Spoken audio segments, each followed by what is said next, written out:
জাতীয় থেকে আন্তর্জাতিক, প্রান্তিক জনপদ থেকে নগর, চারপাশে এই মুহূর্তে যা যা ঘটছে তার সবকিছু নিয়ে আমাদের নিয়মিত আয়োজন এখন চারদিক। আপনাদের সঙ্গে আছি আমি নোমান আব্দুল্লাহ। রাখাইনে করিডোর নিয়ে কারোর সাথে কোনো কথা হয়নি, এর কোনো প্রয়োজন নেই বলেও মন্তব্য করেছেন জাতীয় নিরাপত্তা উপদেষ্টা ডক্টর খলিলুর রহমান। দুপুরে ফরেন সার্ভিস একাডেমিতে সংবাদ সম্মেলনে তিনি বলেন, জাতিসংঘের তত্ত্বাবধানে একটি চ্যানেলের মাধ্যমে রাখাইনে মানবিক সাহায্য পৌঁছে দেওয়া হবে। এদিকে বাংলাদেশ ছাড়া অন্য আর কোনো দেশের পাসপোর্ট নেই বলে দাবি করে এ নিয়ে বিতর্ক বন্ধের আহ্বান জানিয়েছেন ডক্টর খলিলুর রহমান। যে অবস্থা তাতে করিডোরের কোনো প্রয়োজন নাই। আমরা এই কোনো করিডোর সৃষ্টি করে সেখানে কোনো ধরনের লোকজনের আপনার যাতায়াতের ব্যবস্থা সেটা করার কোনো এখন প্রয়োজনীয়তা নাই। যে প্রয়োজনীয়তা আছে সেটা হচ্ছে সেখানে ত্রাণ সম্ভার পৌঁছে দেওয়া। মায়ানমারে জাতিসংঘের সাহায্য নিয়ে বাংলাদেশে একটা করিডোর দেওয়ার কথা যে গুজবটা উঠেছে, আমি দ্ব্যর্থহীনভাবে বলে দিচ্ছি, করিডোর নিয়ে আমাদের সঙ্গে কারো কোনো কথা হয় নাই এবং কারোর সঙ্গে কথা হবে না।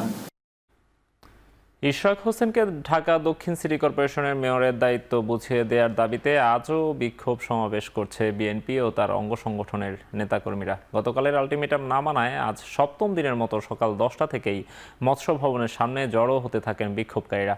এ সময় কাকরাইল শাহবাগ হাইকোর্টের সামনের রাস্তা বন্ধ হয়ে যায়। এদিন তৃতীয় দিনের মতো ব্লকেড কর্মসূচি পালন করেন ইশরাক সমর্থকরা। এ সময় স্থানীয় সরকার মন্ত্রণালয়ের উপদেষ্টা আসিফ মাহমুদের পদত্যাগ দাবি করেন বিক্ষোভকারীরা। ইশরাক হোসেনকে মেয়র হিসেবে শপথ পাঠ না করানো পর্যন্ত এই আন্দোলন চলবে বলে জানায় বিক্ষোভকারীরা। আমরা ঢাকাবাসী, আমরা জনগণ ঐক্যবদ্ধ। মেয়র হিসাবে আমরা ইঞ্জিনিয়ার ইশরাককেই সিটি কর্পোরেশন দেখতে চাই। আমাদের দাবি আদায় করতে আমরা যে কোনো জায়গায় যেতে প্রস্তুত। এখন অনতি বিলম্বে নির্বাচনের রোড ম্যাপ ঘোষণা করুন। আজকের এই গণতান্ত্রিক পরিবেশে আমরা চাই উচ্চ আদালত থেকে ইঞ্জিনিয়ার ইশরাক হোসেন একটি সত্যিকারের রায় পাবেন এবং আমরা এই রায় নিয়ে বিজয়ীর বেশে নগর ভবনে ফিরে যাব। এ নিয়ে আরও জানাতে মৎস্য ভবন এলাকা থেকে যুক্ত হচ্ছেন সহকর্মী সিওল আহমেদ। সিওল, বিক্ষোভ থেকে কি বলছেন ইশরাক সমর্থকরা? সকাল থেকে অনেক সড়কে যান চলাচল বন্ধ, চলাচলকারীরা কি বলছেন?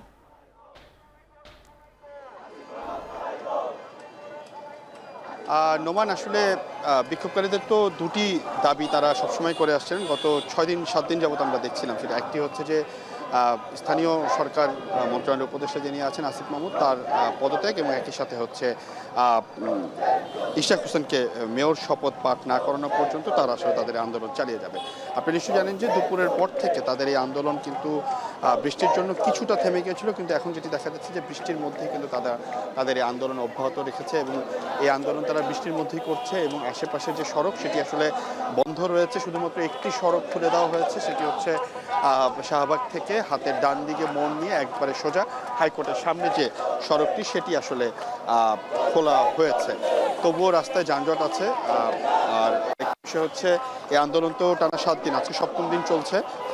প্রথম 6 দিন আমরা দেখলাম যে আন্দোলনটি চললো হচ্ছে নগর ভবনের সামনে, এবং এই আন্দোলন কিন্তু আজকে, যেহেতু হাইকোর্টে একটি রায় হওয়ার কথা ছিল, সেই রায়ের আদেশ কিন্তু আজকেও হলো না। তা হাইকোর্ট থেকে জানা হয়েছে আগামীকাল রায়ের আদেশ হবে, এরকম একটি তারিখ দেওয়া হয়েছে। সুতরাং তারা বলছে যে তারা আজকে এখানে অবস্থান করবেন। তারা কতক্ষণ পর্যন্ত অবস্থান করবেন সেটি আসলে এখনো পর্যন্ত আমাদেরকে অফিসিয়ালি আসলে কোনো কর্মসূচি তারা ঘোষণা করেনি। কারণ এখানে বিএনপির বিভিন্ন অঙ্গ সংগঠনের নেতাকর্মীরা সকাল থেকে আসা শুরু করেছে। ছাত্রদল, যুবদল, মৎস্য দল, শ্রমিক দল সহ অন্যান্য যে অঙ্গ সংগঠনগুলো আছে তারা কিন্তু এখানে জড়ো হয়েছে। সুতরাং নির্দিষ্ট কোনো নেতার যেহেতু নাই এই কর্মসূচিতে, সুতরাং এই কর্মসূচি এখনও পর্যন্ত তারা কোনো ঘোষণা দেয়নি যে তারা সারা রাত থাকবেন, কালকে সকাল পর্যন্ত থাকবেন, নাকি রায় পর্যন্ত থাকবেন, নাকি রাতে চলে যাবেন, সেটি আসলে কোনো ঘোষণা দেয়নি। তবে আনঅফিসিয়ালি আপনাকে এতটুকু বলতে পারি, এখানকার যারা নেতাকর্মী আছেন, যারা এই বিক্ষোভে অংশ নিয়েছেন, তারা বলছেন যে তারা এই রায় না হওয়া পর্যন্ত, কিংবা মেয়র যে শপথ পড়ানোর কথা ইশরাক হোসেনকে, যেটির গ্যাজেট আসলে নির্বাচন কমিশন প্রকাশ করেছে, সেটি না হওয়া পর্যন্ত তারা আসলে অবস্থান করবেন, এটি কিন্তু তারা স্পষ্টভাবে বলে আসছে। আরেকটি বিষয় জানিয়ে রাখি, আপনি জনদুর্ভোগের কথা বলছেন। সবচেয়ে বড় দুর্ভোগ যেটি হচ্ছে সেটি হচ্ছে গত 3 দিন যাবৎ ব্লকেট চলছে। গত 4 দিন যাবৎ ঢাকা দক্ষিণের যে মেয়রের নগর ভবন রয়েছে সেটি তালাবদ্ধ। সুতরাং নাগরিক সেবা তো বিঘ্নিত হচ্ছে। তবে সবচেয়ে ভয়াবহ যে বিষয়টি হতে পারে সেটি হচ্ছে সামনে কোরবানির ঈদ। বর্জ্য ব্যবস্থাপনার পুরোপুরি দায়িত্ব কিন্তু থাকে সিটি কর্পোরেশনের আন্ডারে। এই বর্জ্য ব্যবস্থাপনায় কী হবে এখনও পর্যন্ত কেউই জানে না। হাটের ইজারাগুলো নিয়েও আসলে কোনো ধরনের সিদ্ধান্ত আসছে না, যেহেতু নগর ভবন বন্ধ। সেই সকল কার্যক্রম কিন্তু বন্ধ হয়ে আছে। উপদেষ্টা মাহমুদ অফিস করতেন, সচিবালয়ে আগুন লাগার পর থেকে তিনি অফিস করতেন নগর ভবনের 14 তলায়, সেই ভবন বন্ধ। তাই সব কিছু মিলে আসলে এখন কোনো কিছুই বলা যাচ্ছে না যে আসলে কি হবে। এবং সবচেয়ে আরেকটি বিষয় হচ্ছে যে যারা শ্রমিক ইউনিয়ন কর্মচারী রয়েছেন, ইউনিয়নে যারা কর্মচারী রয়েছেন, তাদের যে নেতারা রয়েছেন, তারা যেটি বলছেন সেটি হচ্ছে যে এই যে তাদের যে নাগরিক সেবাগুলো রয়েছে, অর্থাৎ বাসাগুলো থেকে ময়লা তোলা, সড়কবাতি সহ অন্যান্য যে সেবাগুলো, সেগুলো কিন্তু তারা বন্ধ করে দেবেন এরকম হুঁশিয়ারি তারা গতকাল দিয়েছেন। আজকেও তারা সেটি বলছেন যে এই জিনিসগুলো তারা বন্ধ করে দেবেন, যার কারণে এখনই বলা যাচ্ছে না আসলে কি হবে কিংবা তারা আসলে কি করতে চাচ্ছে। তবে এতটুকু তারা জানিয়েছেন যে মেয়র শপথ না করানো পর্যন্ত তাদের এই কর্মসূচি অব্যাহত থাকবে। নোমান, এই ছিল মৎস্য ভবনের সামনে থেকে আমার কাছে সর্বশেষ তথ্য। সরাসরি যুক্ত ছিলেন সহকর্মী সিউল আহমেদ। এদিকে ঢাকা দক্ষিণ সিটি কর্পোরেশনের মেয়র হিসেবে বিএনপি নেতা ইশরাক হোসেনকে শপথ না পড়ানোর নির্দেশনা চেয়ে রিটের আদেশ পিছিয়ে বৃহস্পতিবার দিন ধার্য করেছেন হাইকোর্ট। আজ এ বিষয়ে আদেশ দেওয়ার কথা থাকলেও এদিনও দুপক্ষের আইনজীবীরা শুনানি করেন। পরে বিচারপতি মোহাম্মদ আকরাম হোসেন চৌধুরী ও বিচারপতি দেবাশিস রায় চৌধুরীর হাইকোর্ট বেঞ্চ জানান কাল 11টায় আদেশ দেবেন তারা। গত বুধবার বিএনপি নেতা ইশরাক হোসেনকে ঢাকা দক্ষিণ সিটি কর্পোরেশনের মেয়র হিসেবে শপথ না পড়ানোর নির্দেশনা চেয়ে হাইকোর্টে রিট আবেদন করা হয়। সেই সঙ্গে ইশরাক হোসেনকে মেয়র ঘোষণা করা ঢাকার প্রথম যুগ্ম জেলা জজ ও নির্বাচনী ট্রাইব্যুনালের বিচারকের বিরুদ্ধে শাস্তিমূলক ব্যবস্থা গ্রহণের নির্দেশনাও চাওয়া হয় রিটে।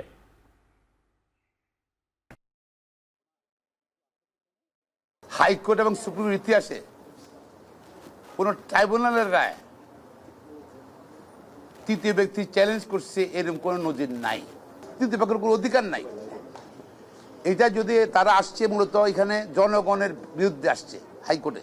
আদালত আমাদের কথা শুনে, অভিভাবক শুনে আগামীকাল আবার সকালে আদেশের জন্য রেখেছে। আদালতের আদেশ থাকলেও ইশরাককে দায়িত্ব দেয়া হচ্ছে না বলে মন্তব্য করেছেন বিএনপির স্থায়ী কমিটির সদস্য নজরুল ইসলাম খান। দুপুরে ময়মনসিংহে টাউন হল মিলনায়তনে বিএনপির প্রাথমিক সদস্য সংগ্রহ ও নবায়ন কর্মসূচির উদ্বোধন করে তিনি এসব কথা বলেন। এছাড়া এনসিপির নির্বাচন কমিশন ঘেরাও প্রসঙ্গে তিনি বলেন, অন্তর্বর্তী সরকার যে নির্বাচন কমিশন গঠন করেছে তারাই আবার ঘেরাও কর্মসূচি দিচ্ছে। নির্বাচনী ট্রাইব্যুনাল রায় দেওয়ার পরেও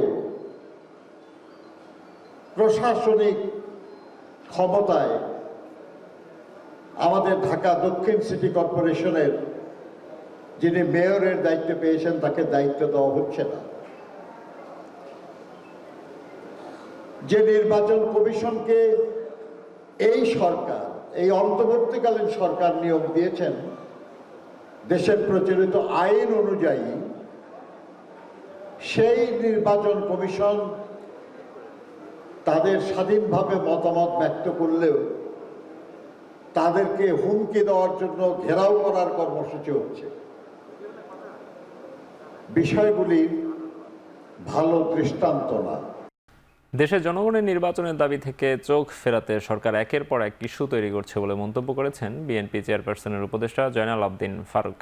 জাতীয় প্রেস ক্লাবে আলোচনা সভায় তিনি আরও বলেন, বিচার বিভাগের উপর আস্থা, জনগণ যে আস্থা রাখতে পারছে না তার উজ্জ্বল উদাহরণ বিএনপি নেতা ইশরাক। দেখলাম হামিদ নাটক, আইবি গ্রেপ্তার, ঢিলামার লোকে উঠায় দিল বিএনপির উপর। আবার আরেক নাটক দেখলাম ফারিয়া। হচ্ছে নাকি দেশ? বিচারক তার বিচার রায় দিয়েছে। উদাহরণ ইশরাক। এটা আমরা চাই না। এই ডক্টর প্রফেসর মোহাম্মদ ইউনূস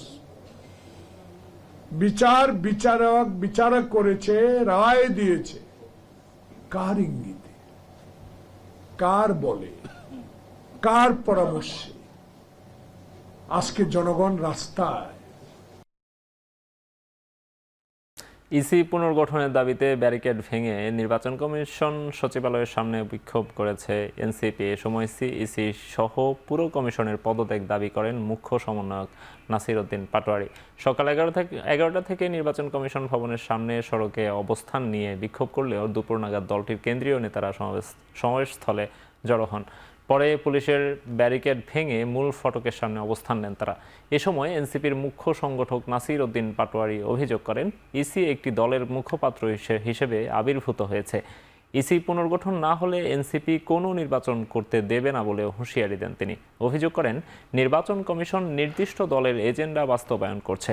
বিক্ষোভে যোগ দিতে আসা দলটির বিভিন্ন পর্যায়ের নেতাকর্মীরা ইসিকে অবৈধ ঘোষণা করে বলেন, কমিশনের সদস্যরা নিরপেক্ষতা হারিয়েছেন। ইসি যদি পুনর্গঠনের পরে ইসির প্রথম টেস্ট হিসাবে সক্ষমতার পরিচয় হিসাবে আমরা জাতীয় নাগরিক পার্টির পক্ষ থেকে স্থানীয় ইলেকশনের আয়োজন করার জন্য ইন্টারিম গভর্নমেন্টকে আহ্বান জানাচ্ছি। এনসিপির দাবি, রাজনৈতিক এ নিয়ে কোনো মন্তব্য নয়, বরং নির্বাচন কমিশন নিরপেক্ষভাবে কাজ করছে বলে মন্তব্য করেছেন নির্বাচন কমিশনার আবুল ফজল মোহাম্মদ সানাউল্লাহ। দুপুরে নির্বাচন কমিশন ভবনে আয়োজিত ব্রিফিংয়ে এমন মন্তব্য করেন তিনি। এ সময় তিনি আরও বলেন, স্থানীয় নাকি জাতীয় নির্বাচন কোনটি আগে হবে সেই সিদ্ধান্ত সরকারের, ইসির নয়। আমরা কোনো রাজনৈতিক বক্তব্যের আমি কোনো মন্তব্য করতে চাই না।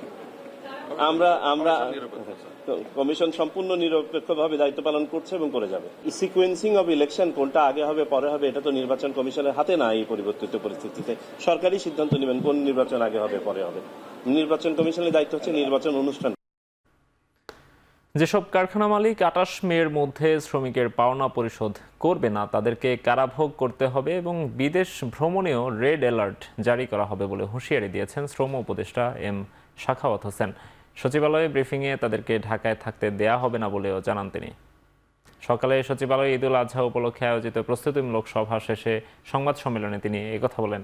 তিনি বলেন, শ্রমিকদের পাওনা পরিশোধ না করায় এখন পর্যন্ত অন্তত 5 মালিকের বিরুদ্ধে গ্রেপ্তারি পরোয়ানা জারি করা হয়েছে।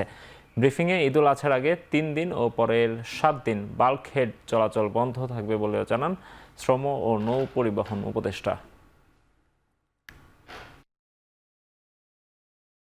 মালিকারি করে সেগুলোকে 5 তারিখ থেকে মানে ঈদের 3 দিন আগের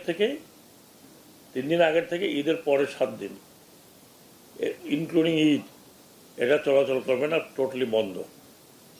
দিনেও না রাতেও না। রাতে স্পিডবোটগুলো যেন চলাচল না করে সেই ইনস্ট্রাকশন দেওয়া হয়েছে। 28 তারিখের মধ্যে টাকা পয়সা দেবেন, আমাকে না, তাদের শ্রমিকদের টাকা পয়সা করবেন। আর যদি না করেন তাদের নামে হুলিয়া জারি হয়েছে, মানে ওয়ারেন্ট জারি আছে, they will be arrested. Warrant জারি না যাদের প্রায় সবার নামই হয়েছে, যারা যারা এই এখন এই ব্যবস্থার মধ্যে আছেন, ওয়ারেন্ট যাদের নামে জারি হয়েছে তারা বিদেশে থাকলেও আমি অলরেডি পাঠিয়ে দিয়েছি ওয়ারেন্ট সহ যে তাদের বিরুদ্ধে রেড অ্যালার্ট জারি করতে। তদবির বাণিজ্য সহ বিভিন্ন দুর্নীতির অভিযোগে স্বাস্থ্য উপদেষ্টার সাবেক 2 ব্যক্তিগত কর্মকর্তা এবং এনসিপির সাবেক নেতা গাজী সালাউদ্দিন তানভীরকে জিজ্ঞাসাবাদ করছে দুদক। সংস্থাটির আলাদা অনুসন্ধানকারী কর্মকর্তারা তাদেরকে জিজ্ঞাসাবাদ করেন। এর আগে সকাল 10টায় দুদকের সেগুনবাগিচা কার্যালয়ে হাজির হন তারা। এনসিপির সাবেক নেতা গাজী সালাউদ্দিন তানভীরের বিরুদ্ধে অভিযোগ রয়েছে, এনসিটিবি কাগজ সরবরাহে 400 কোটি টাকা কমিশন নিয়েছেন। এছাড়া ডিসি নিয়োগে তদবির সহ নানা অভিযোগ আছে এনসিপির সাবেক এই নেতার বিরুদ্ধে, যদিও তানভীরের দাবি তার বিরুদ্ধে আনা সব অভিযোগ ভিত্তিহীন। অভিযোগ প্রমাণিত হলে তিনি জেলে যেতেও প্রস্তুত বলেও জানান এনসিপির সাবেক এই নেতা। অন্যদিকে স্বাস্থ্য উপদেষ্টার সাবেক 2 কর্মকর্তা তুহিন ফারাবি ও ডাক্তার মাহমুদুল হাসানের তদবির বাণিজ্য, টেন্ডার বাণিজ্য সহ নানা অনিয়মের মাধ্যমে 100 কোটি টাকা সম্পদ অর্জনের অভিযোগ রয়েছে। অভিযোগগুলো সম্পূর্ণ অসত্য এবং ভিত্তিহীন। আর যদি সামান্যতম এর মধ্যে কোনো ইনভলভমেন্ট আমার থাকে তাহলে আইনগত ব্যবস্থা নিক সরকার, আমি সেটাকে সহযোগিতা করব। প্রয়োজনে জেলে যেতে হলে যাব, কিন্তু সেটা সত্য প্রমাণিত হয়ে আসতে হবে। ধানমন্ডি থানা থেকে মুচলেকা দিয়ে 3 জনকে জামিন করানোর ঘটনায় এনসিপির সিনিয়র যুগ্ম মুখ্য সমন্বয়ক আব্দুল হান্নান মাসুদের ব্যাখ্যা জানতে চেয়ে কারণ দর্শানোর নোটিশ দিয়েছে জাতীয় নাগরিক পার্টি। বুধবার সকালে এনসিপির যুগ্ম সদস্য সচিব সালেউদ্দিন সিফাত স্বাক্ষরিত এক নোটিশে এই তথ্য জানানো হয়। ধানমন্ডি থানার একটি ঘটনায় আটক 3 জনকে মুচলেকা দিয়ে মঙ্গলবার 20 মে ছাড়িয়ে আনার ঘটনাকে কেন্দ্র করে এই নোটিশ দেওয়া হয়। নোটিশে আগামী 3 কার্যদিবসের মধ্যে এই বিষয়ে লিখিত ব্যাখ্যা দিতেও বলা হয়েছে হান্নান মাসুদকে। তার থানায় যাওয়া ও বিতর্কিত 3 জনকে ছাড়িয়ে আনার বিষয়ে বিভিন্ন মহলে প্রশ্ন এবং সমালোচনা সৃষ্টি হয়। সাংবাদিকদের প্লট বরাদ্দে অনিয়মের অভিযোগে বিএনপির স্থায়ী কমিটির সদস্য মির্জা আব্বাসের বিরুদ্ধে দায়ের করা মামলা বাতিল করেছেন আপিল বিভাগ। বুধবার বিচারপতি জুবায়ের রহমান চৌধুরীর নেতৃত্বাধীন আপিল বিভাগে এই আদেশ দেন। 2006 সালে তৎকালীন গৃহায়ন প্রতিমন্ত্রী আলমগীর কবিরের হস্তক্ষেপে ঢাকা সাংবাদিক ইউনিয়ন সমবায় সমিতি লিমিটেড নামের একটি সংগঠনকে নিয়ম বহির্ভূতভাবে রাজধানীর মিরপুর 8 নম্বরে 7 একরের একটি প্লট বরাদ্দ দেওয়া হয়। এই অভিযোগে 2014 সালে 6 মার্চ শাহবাগ থানায় 4 জনের বিরুদ্ধে মামলা করা হয়। সাবেক প্রতিমন্ত্রী আলমগীর কবির, আজহারুল হক, জাতীয় গৃহায়ন কর্তৃপক্ষের ক্যাশিয়ার মোহাম্মদ মনসুর আলম ও হিসাব সহকারী মতিয়ার রহমানকে আসামি করা হয়। পরে আজহারুল হককে বাদ দিয়ে মির্জা আব্বাস ও বিজন কান্তি সরকার নাম অন্তর্ভুক্ত করে 2015 সালের 12 জানুয়ারি 5 জনের বিরুদ্ধে অভিযোগপত্র দেয় দুদক। 2017 সালের 20 অক্টোবর মির্জা আব্বাস সহ 3 জনের বিরুদ্ধে অভিযোগ গঠন করে বিচার শুরুর নির্দেশ দেন ঢাকার বিশেষ জজ আদালত 4।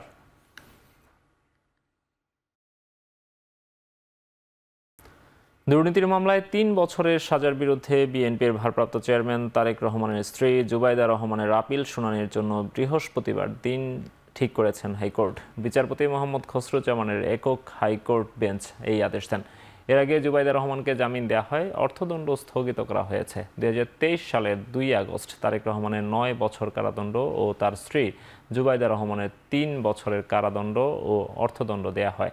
গেল বছরের 5 আগস্টে শেখ হাসিনা সরকারের পতনের পর গত 4 নভেম্বর স্বরাষ্ট্র মন্ত্রণালয় জুবাইদা রহমানের সাজা স্থগিত করেন।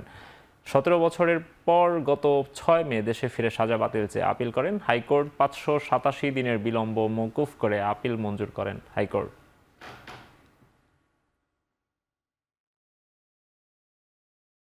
নারায়ণগঞ্জ সিটি কর্পোরেশনের সাবেক মেয়র ডাক্তার সেলিনা হায়াত আইফির বিরুদ্ধে দায়ের করা মামলাগুলোর মধ্যে 2টি মামলার জামিন আবেদন নামঞ্জুর করে আগামী 27 মে শুনানির দিন ধার্য করেছেন আদালত। পাশাপাশি অপর এক মামলায় 7 দিনের রিমান্ড আবেদন করা হলেও একই তারিখে শুনানির দিন ধার্য করা হয়। দুপুরে নারায়ণগঞ্জের পৃথক 2টি আদালতে মামলাগুলোর শুনানির শেষে আদালতে এই আদেশ দেন। সাবেক মেয়র আইফির বিরুদ্ধে সিদ্ধিরগঞ্জ থানায় দায়ের করা একটি হত্যা ও একটি বিস্ফোরক আইনের মামলায় শুনানি শেষে জামিন আবেদন নামঞ্জুর করা হয়। অপরদিকে নারায়ণগঞ্জ জেলা দায়রা জজ শামীম আদালতে রাষ্ট্রপক্ষের পাবলিক প্রসিকিউটর অপর একটি বিস্ফোরক আইনের মামলায় 7 দিনের রিমান্ড আবেদন করেন। একই সময় আইভির আইনজীবী জামিন আবেদন করলে আগামী 27 মে শুনানির দিন ধার্য করা হয়। 9 মে সেলিনা হায়াত আইভিকে নারায়ণগঞ্জের নিজ বাড়ি থেকে গ্রেফতার করা হয়। ঢাকা টাঙ্গাইল যমুনা সেতু মহাসড়কে বাসে ডাকাতির ঘটনা ঘটেছে। লুটপাটের সময় নারী যাত্রীদের শ্লীলতাহানির অভিযোগ উঠেছে। জব্দ করা হয়েছে বাসটি। বাসের যাত্রীরা জানায়, মঙ্গলবার রাত 8টার দিকে ঢাকার আবদুল্লাপুর থেকে আল ইমরান পরিবহনের একটি বাস রংপুরের উদ্দেশ্যে যাত্রা করে। পরে সাভারের বাইপাইল ও আশুলিয়া থেকে কিছু যাত্রী বাসে ওঠে। যমুনা সেতুর পূর্ব প্রান্তের সংযোগ সড়কের কয়েক কিলোমিটার যাওয়ার পর যাত্রীবেশী 8 থেকে 10 জন ছুরি, চাপাতি সহ দেশীয় অস্ত্রের মুখে চালকের কাছ থেকে বাসটির নিয়ন্ত্রণ নেয়। পরে তারা সবার চোখ মুখ বেঁধে ফেলে। এরপর রাতভর বাসটি নিয়ে সাভারের চন্দ্রা ও যমুনা সেতু পর্যন্ত কয়েকবার চক্কর দেয় ডাকাত দল। এ সময় যাত্রীদের কাছ থেকে লুট করে নেয় ফোন, নগদ টাকা, সোনা ও অন্যান্য মালামাল। ভোর 5:30টার দিকে টাঙ্গাইলের বাইপাস সড়কের শিবপুর এলাকায় বাসটি রেখে চলে যায় তারা। এই ঘটনায় জড়িতদের গ্রেফতারে অভিযান শুরু করেছে পুলিশ। এর আগে গত 17 ফেব্রুয়ারি এই মহাসড়কে ইউনিক রয়্যালসের একটি বাসে ডাকাতি ও নারী যাত্রীদের শ্লীলতাহানির ঘটনা ঘটে। এলাকা পার হওয়ার পরে ডাকাতরা এটার কন্ট্রোলে নেয়। পরবর্তীতে ডাকাতি বাস চলন্ত অবস্থায় ডাকাতি করতে থাকে এবং রাবনাতে এই ডাকাতরা এখানে বাসটি থামিয়ে সেখান থেকে চলে যায়। আর এই ব্যাপারে আমাদের অভিযান কার্যক্রম অলরেডি শুরু হয়ে গেছে। আমাদের সদর থানার টিম এবং ডিবি টিম কাজ করছে। এই মামলায় বাসটির একজন ভুক্তভোগী বাদী হয়েছেন এবং এটা মামলা রুজু হয়েছে সদর থানায়। শ্লীলতাহানির ব্যাপারটা আমরা এটা মামলায় উল্লেখ করেছি। এখানে যাত্রীদের থেকে যখন সোনা গয়না বা টাকা পয়সা যখন নিচ্ছিল, মহিলাদের শ্লীলতাহানি মামলাটাও সাথে রেখেছি। সিরাজগঞ্জে কৃষককে শ্বাসরোধ করে হত্যার পর 3টি গরু লুট করেছে দুর্বৃত্তরা। গতরাতে চৌহালি উপজেলার ঘোরচানি ইউনিয়নের মুরাদপুর এলাকায় এই ঘটনা ঘটে। পুলিশ জানায়, যমুনা নদীর চরে অস্থায়ী ঘর তৈরি করে জমি চাষাবাদ ও গরু পালন করছিলেন তারা মিয়া নামে এক কৃষক। রাতে হঠাৎ করে সেখানে হানা দেয় সশস্ত্র ডাকাত দল। এ সময় কৃষক তারা মিয়াকে শ্বাসরোধ করে হত্যার পর 3টি গরু লুট করে নিয়ে যায় তারা। খবর পেয়ে সকালে ঘটনাস্থল পরিদর্শন করেছে পুলিশ। হত্যাকাণ্ড ও লুটপাটের ঘটনায় জড়িতদের গ্রেপ্তারের চেষ্টা চলছে বলে জানানো হয়। নারায়ণগঞ্জের রূপগঞ্জের অনুমোদন না থাকায় 5টি আবাসিক ভবনে অভিযান চালিয়েছে রাজধানী উন্নয়ন কর্তৃপক্ষ রাজুক। এ সময় 4টি ভবনের বিদ্যুৎ সংযোগ বিচ্ছিন্ন করে দেওয়া হয়।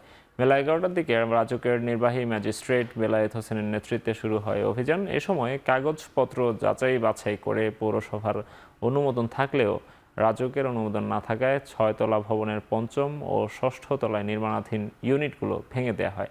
এছাড়া 4টি ভবনের বিদ্যুৎ সংযোগ বিচ্ছিন্ন করার পাশাপাশি নির্মাণ কাজ স্থগিত করা হয়। ইতিমধ্যে প্রায় 4-5টি ভবন পরিদর্শন করে যেটি পেয়েছি যে অধিকাংশ ভবনেরই রাজুক কর্তৃক অনুমোদন নেই। তো অধিকাংশ ভবনই স্থানীয় পৌরসভা থেকে অনুমোদন নিয়েছেন।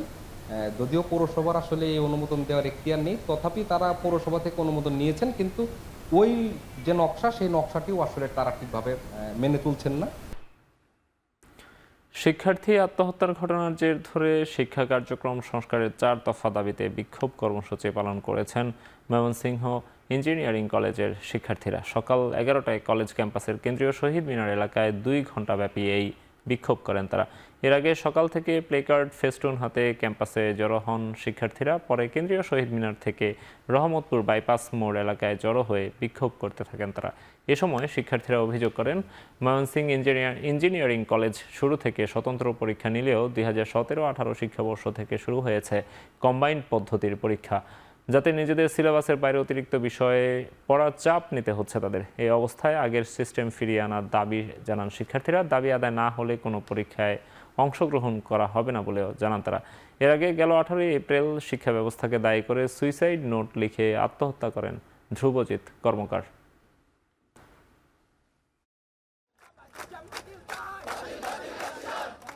সরকার চামড়ার উপযুক্ত মূল্য নিশ্চিত করতে চায় বলে জানিয়েছেন বাণিজ্য উপদেষ্টা শেখ বশির উদ্দিন আহমেদ। দুপুরে সচিবালয়ে সংবাদ সম্মেলনে তিনি আরও বলেন, চামড়ার মান ঠিক রাখতে বাংলাদেশের মাদ্রাসাগুলোতে বিনামূল্যে 30,000 টন লবণ সরবরাহ করবে সরকার। বাণিজ্য উপদেষ্টা বলেন, প্রধান উপদেষ্টা চান কোরবানির চামড়ার প্রকৃত হকদার এতিমরা যেন উপযুক্ত মূল্য পান। সরকার সিদ্ধান্ত নিয়েছে যে মাদ্রাসা এবং এতিমখানাগুলোতে 30,000 টনের অধিক বা 30,000 টন ন্যূনতম আমরা বিনামূল্যে সারা দেশে আমরা লবণ সরবরাহ করব এবং আমরা একটা প্রামাণ্য চিত্র তৈরি করছি।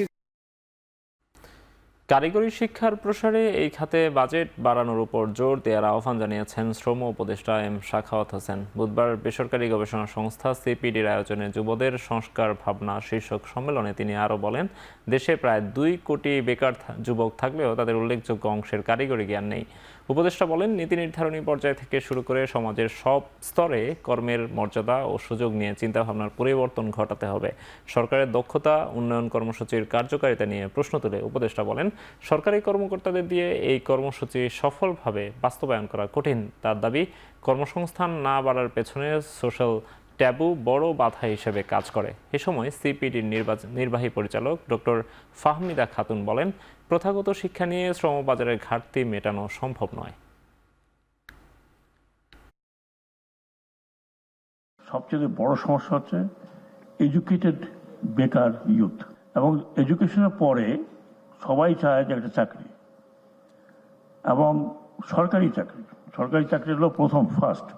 জেনারেল লাইনে আমরা লেখাপড়া করছি, হয়তো ভালো করছে অনেকে, they are getting the opportunity, but rest are not.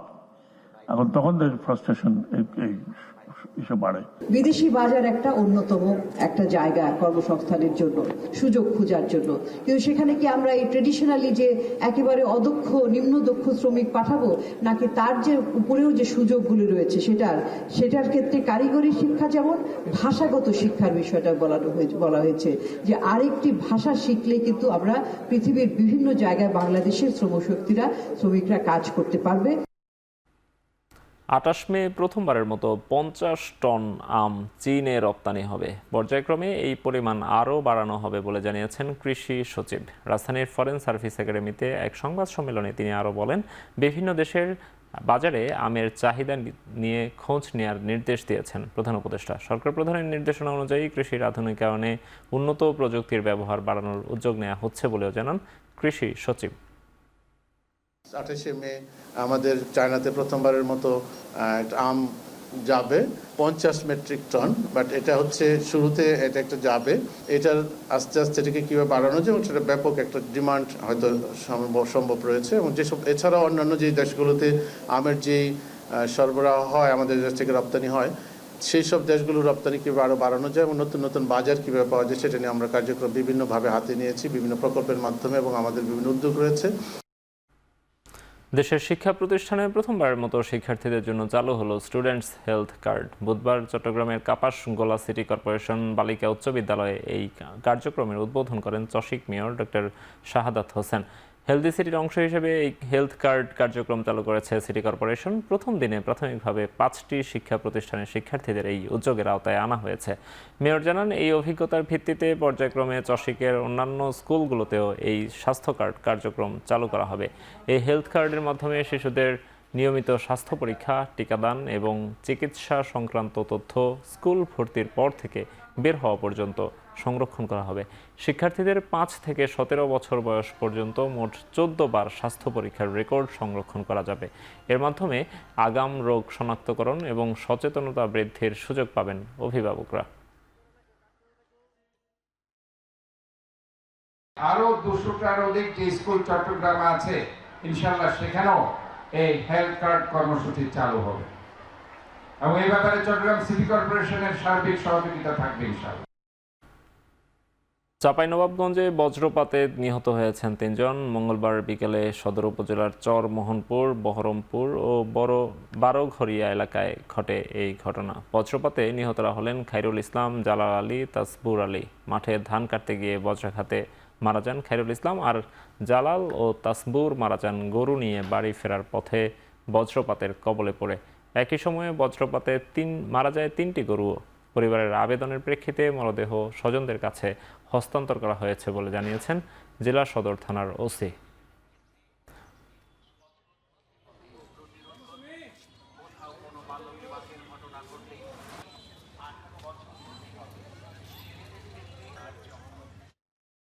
বিমান বাহিনীতে যুক্ত হলেন আরও 45 জন অফিসার ক্যাডেট। সকালে যশোরের বিমান বাহিনী একাডেমি প্যারেড গ্রাউন্ডে রাষ্ট্রপতি কুচকাওয়াজের মাধ্যমে তারা নবীন অফিসাররা কমিশন লাভ করেন।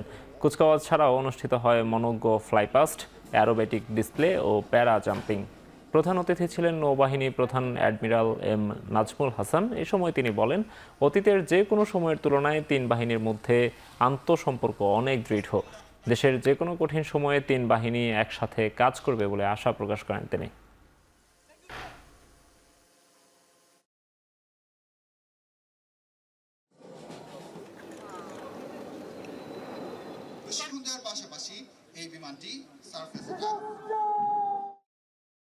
বাংলাদেশ বিমান বাহিনী আজ সুসংগঠিত এবং এর কর্মপরিধিও অনেক বিস্তৃত।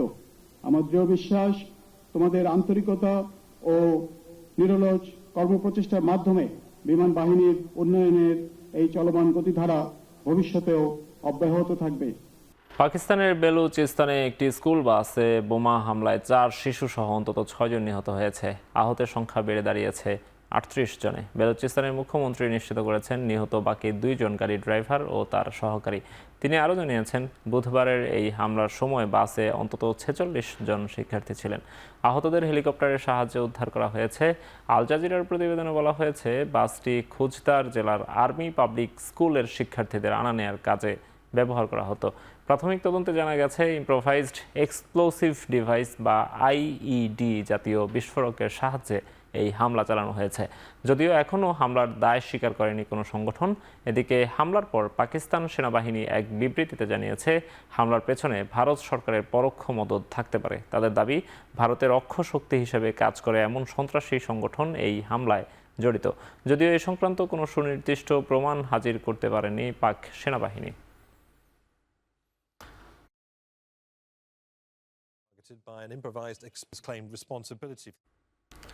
মৌসুমের আগেই নজিরবিহীন বৃষ্টিপাতে বিপর্যস্ত ভারতের দক্ষিণ ও উত্তর পূর্বের বিস্তীর্ণ অঞ্চল। এতে কর্ণাটক ও তামিলনাড়ুতে মৃতের সংখ্যা বেড়ে দাঁড়িয়েছে ৮ জনে। আরব সাগরের পূর্ব মধ্যাঞ্চলে সাইক্লোনের প্রভাবে বুধবার পুনে, মুম্বাই, গুয়াহাটিতে ভারী বৃষ্টি শুরু হয়। গেল কদিন ধরেই ভারী বৃষ্টির কবলে দক্ষিণের রাজ্য কর্ণাটক।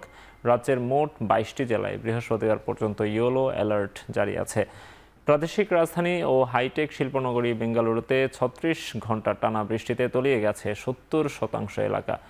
প্রথম ২৪ ঘন্টাতেই ১০৫ মিলিমিটারের বেশি বৃষ্টি রেকর্ড করা হয় অনেকে, যা ২০১১ সালের পর সর্বোচ্চ। বন্যা পরিস্থিতিতে ত্রাণ সরবরাহে অবিলম্বে ১,০০০ কোটি রুপির তহবিল সংগ্রহের জন্য কংগ্রেস শাসিত রাজ্য সরকারের প্রতি দাবি জানিয়েছে বিজেপি।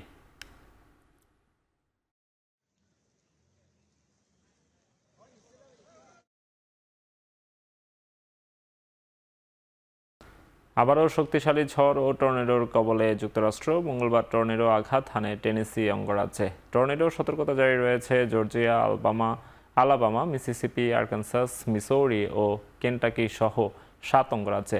তীব্র বৃষ্টি, ঝড়ো বাতাস আর বজ্র সহ ঝড়ে কানসাস, মিসৌরিতে উপড়ে গেছে বহু গাছপালা। বিদ্যুৎ বিচ্ছিন্ন হয়ে পড়েছেন পৌনে 1 লাখ গ্রাহক। এর দুদিন আগে মাত্র 18 ঘন্টায় সারা দেশে আঘাত হানে প্রায় 150 টর্নেডো ও ঝড়। এতে প্রাণ যায় কমপক্ষে 28 জনের।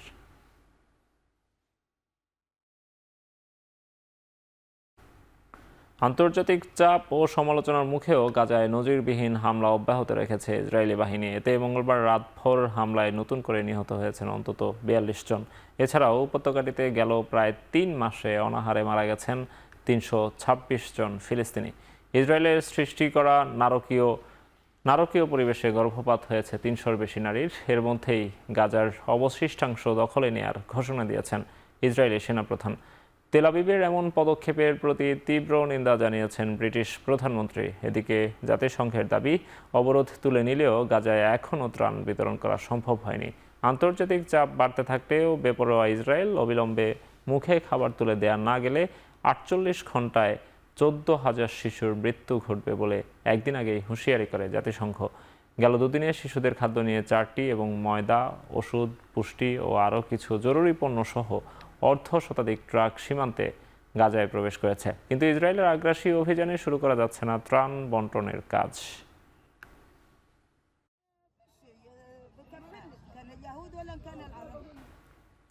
সমসাময়িক বিষয় নিয়ে পররাষ্ট্র মন্ত্রণালয়ে ব্রিফিং করছেন উপদেষ্টা তৌহিদ হোসেন। সরাসরি যুক্ত হচ্ছে সেখানে। সর্বশেষ কোন স্টেপ? স্থল বন্দর এটা কমার্স অ্যাডভাইজার এই বিষয়টা দেখছেন এবং আমরা এটা টেক আপ করছি। তাদের পক্ষ থেকে বলা হচ্ছিল তাদের একটি চিঠি পররাষ্ট্র মন্ত্রণালয়ের মাধ্যমে দিল্লিতে যাওয়ার কথা রয়েছে, সেটি গেছে কিনা এবং কোনো রিপ্লাই আসছে কিনা? সেই দেখুন, গতকাল মাত্র নিয়ে কথা হয়েছে, এর মধ্যে চিঠি যাবে এবং রিপ্লাই আসবে। এত কি ফাস্ট আমাদের সিস্টেম? এত ফাস্ট না, সময় লাগবে, বাট এটা টেক আপ করা হচ্ছে। আমরা কি চিঠি পাঠিয়েছি কিনা? চিঠি যাচ্ছে। মাননীয় উপদেষ্টা, একটা বিষয় হচ্ছে যে আপনি এর আগে বললেন করিডোর নিয়ে যে এই নিয়ে কোনো প্রশ্ন আমি উত্তর দেবো না, অন্য কোনো প্রশ্ন থাকলে বলবো, না হলে ধন্যবাদ। স্যার, আজকে একটা জিনিস ভাইরাল হয়েছে, এটা সোশ্যাল মিডিয়ায় আমরা দেখছি যে আমাদের মানে জেনেভার যিনি রাষ্ট্রদূত এবং তার দুইজন কলিগ, তাদের একটা কনভারসেশন, এটা ভাইরাল হয়েছে এবং সেখানে দেখা যাচ্ছে জেনেভায় আমাদের রাষ্ট্রদূত আমি দেখিনি এখনো। হেগে, আচ্ছা, হ্যাঁ ঠিক আছে। এখানে দেখা যাচ্ছে যে সরকার উৎখাতের একটা কথা সেখানে বলা হচ্ছে যে সরকার থাকবে কি থাকবে না, চীন সফরের পরে বোঝা যাবে এই সরকার কতদিন থাকবে। এই ধরনের একটা আমার কাছে ভাইরাল হয়ে গেছে গত কয়েক ঘন্টার মধ্যে। এটা আমাদেরকে পরীক্ষা করে দেখতে হবে যে সত্য কিনা, কারণ নেদারল্যান্ডসে মিশনে আমার রাষ্ট্রদূত সরকার পরিবর্তন করে ফেলবে, এটা তো ওয়াইল্ডেস্ট ড্রিমের মধ্যেও আসে না। ঠিক আছে, একটা প্রশ্ন কি একটু নেবেন, সেটা হচ্ছে যে পররাষ্ট্র সচিবের পদ থেকে উনি নিজে থেকে সরে যাচ্ছেন কেন, আর আপনারাই বাকি তাকে কেন সরে যেতে দিচ্ছেন? এইটা আসলে ঠিক এক্সপ্লেন করার মতো বিষয় না। বিভিন্ন কারণে মানুষ দায়িত্ব পালনে অপারগতা প্রকাশ করে এবং তেমনই কিছু কারণে তিনি স্যার, আপনার মন্ত্রণালয়ে একজনকে নিয়োগ দেওয়া হয়েছিল প্রতিমন্ত্রী পদমর্যাদায়, ওনার স্ট্যাটাস কি? উনি মন্ত্রণালয়ে আসেন না, বা উনি কোথায় বসেন, বা উনি আছেন কিনা আদৌ? উনি এখন পর্যন্ত যোগ দেননি। সরকারের সিদ্ধান্ত যখন হবে তখন যোগ দেবেন অথবা দেবেন না। স্যার, যে মিটিংটা করে আসলেন, মানে আমরা নতুন যে চ্যালেঞ্জের মুখে, তাতে কার্গো সংক্রান্ত কোনো সিদ্ধান্ত হয়েছে কিনা ওখানে? না, এটা নিয়ে কিন্তু আমি মিটিং করতে যাই না। আমি গেছিলাম আসলে বিমানের থার্ড টার্মিনাল ইত্যাদি নিয়ে একটু কথাবার্তা বলতে। এই সফিউর রহমান সম্পর্কে স্যার এই প্রশ্নটা একটু করে নেই যে সরকারের সিদ্ধান্ত মানে অ্যাপয়েন্টমেন্ট তো চিফ অ্যাডভাইজারের দপ্তর থেকে হয়ে গেছে, তাহলে এখানে মানে জয়েন করতে কি কোনো সমস্যা হচ্ছে কিনা? না, জয়েন করতে সমস্যা প্রশ্ন এই ব্যাপারে কিছু চিন্তা ভাবনা আরো চলছে, তার দায়িত্ব পরিবর্তন বা কোনো কিছু, সেটা যখন যথাসময় আপনারা জানতে পারবেন। স্যার, একটা বিষয় যে আজকে একটা চিঠি দেখলাম সোশ্যাল মিডিয়াতে যে অস্ট্রেলিয়ান 41 জন পার্লামেন্টারিয়ান তারা একটা চিঠি দিয়েছে চিফ অ্যাডভাইজারকে, এটা কি ঠিক কিনা? কারণ অনেক সময় ফেক। আমি এটা আমার নজরে এখন আসেনি। সোশ্যাল মিডিয়াতে সবার আগে আসে, অফিসিয়ালি আসে আরো পরে। শারজায় সিরিজ নির্ধারণী ম্যাচে রাত 9টায় সংযুক্ত আরব আমিরাতের বিপক্ষে মাঠে নামবে বাংলাদেশ। প্রথম ম্যাচে হারের সংখ্যা জাগলেও ইনিংসের শেষ ওভারে বোলাররা ম্যাচ জিতিয়েছিলেন, কিন্তু দ্বিতীয় ম্যাচে ঠিক তার উল্টো চিত্র। শেষ 2 ওভারে 29 রান ডিফেন্ড করা সহজ সমীকরণ মেলাতে পারেননি শরীফুল ইসলাম, তানজিম সাকিবরা। নিয়ন্ত্রণহীন বোলিং আর খাপছাড়া ফিল্ডিংয়ে স্বাগতিকদের জয় উপহার দেয় বাংলাদেশ। ফলে প্রথমবারের মতো টাইগারদের হারিয়ে ইতিহাস গড়া জয়ে সিরিজে সমতা ফেরায় সংযুক্ত আরব আমিরাত। এই সিরিজকে পাকিস্তান সিরিজের প্রস্তুতি হিসেবেই নিয়েছিল বাংলাদেশ শেষ ম্যাচের আগে, তাই সিরিজ বাঁচানোর পাশাপাশি এই ফরম্যাটে নিজেদের সমস্যা সমাধানের পথ খুঁজতে হবে টাইগারদেরকে। অবশেষে চূড়ান্ত হয়েছে বাংলাদেশ পাকিস্তান টি-20 সিরিজের সূচি। 28 মে শুরু হবে প্রথম ম্যাচ। বুধবার এক সংবাদ বিজ্ঞপ্তিতে নিশ্চিত করেছে পাকিস্তান ক্রিকেট বোর্ড পিসিবি। 25 মে থেকে শুরু হওয়ার কথা ছিল 2 দলের 5 ম্যাচের টি-20 সিরিজ, তবে পাক ভারত সীমান্ত যুদ্ধের ফলে সিরিজটি নিয়ে তৈরি হয় অনিশ্চয়তা। মাঝপথে থেমে যায় পাকিস্তান সুপার লিগ পিএসএলও। 2 দেশের যুদ্ধবিরতি চুক্তি হলে আবারও শুরু হয় পিএসএল, তবে এলোমেলো হয়ে যায় বাংলাদেশের বিপক্ষে সিরিজের সূচি। বৈরী পরিস্থিতিতে বাংলাদেশ সরকারের সবুজ সংকেত নিয়ে দেশটিতে সফর করার সিদ্ধান্ত নিলেও ম্যাচ কমিয়ে আনার এবং এক ভেন্যুতে সবগুলো ম্যাচ আয়োজনের প্রস্তাব দেয় বিসিবি। তাতে রাজিও হয় পাক বোর্ড। 5 ম্যাচের পরিবর্তে অনুষ্ঠিত হবে 3 ম্যাচ। 28, 30 ও 30 মে ও 1 জুন অনুষ্ঠিত হবে ম্যাচগুলো। সবগুলো ম্যাচই আয়োজিত হবে লাহোরের গাদ্দাফি স্টেডিয়ামে। এএফসি এশিয়ান কাপ বাছাই পর্বের বাংলাদেশ সিঙ্গাপুরের ম্যাচ টিকিট বিক্রি শুরু হবে শনিবার থেকে। জমজমাট এই ম্যাচ দেখতে সাধারণ দর্শককে খরচ করতে হবে অন্তত 400 টাকা, আর হসপিটালিটি বক্সে বসে খেলা দেখতে সর্বোচ্চ 5,000 টাকা লাগবে বলে নিশ্চিত করেছে বাফে। এছাড়া ভিআইপি 1 আর এর জন্য 4,000, ভিআইপি 2 এর জন্য 2,500 টাকা নির্ধারণ করা হয়েছে। আমাদের মেইনটেনেন্স ক্যাপাসিটি তো আমরা আনলিমিটেড সেল করতে পারবো। সো আপনি যদি একা 100টা টিকিট 200টা টিকিট কাটতে চান ইউ ক্যান, বাট এটা এই ম্যাচটার জন্য না। এই ম্যাচটাতে আপনি 5টা টিকিট ম্যাক্সিমাম একজন কাটতে পারবে। ফোন নাম্বার, ইমেল অ্যাড্রেস আর নামটা দেখেই আমরা দিচ্ছি, এর বাহিরে আর কোনো আইডির প্রয়োজন পড়ছে না। 4 তারিখের ম্যাচটাও আমরা টিকিটিং সিস্টেম রাখছি ওইখানে। আমরা ভাবছিলাম যে ওই ম্যাচের কনফারেন্স আপনাদের জানাইতাম, এটাও আমরা অনলাইনে দিব। ওইখানে আমরা গ্যালারিটা রেখেছি 200 টাকা। শেষ করছি এখন চারদিক। এখন টেলিভিশন ওয়েবসাইটে দেখতে ভিজিট করুন www.ekhon.tv। এছাড়া ফেসবুকে দেখুন facebook.com/tv.ekhon, ইউটিউবে এখন টেলিভিশন দেখুন youtube.com/c/ekhon TV।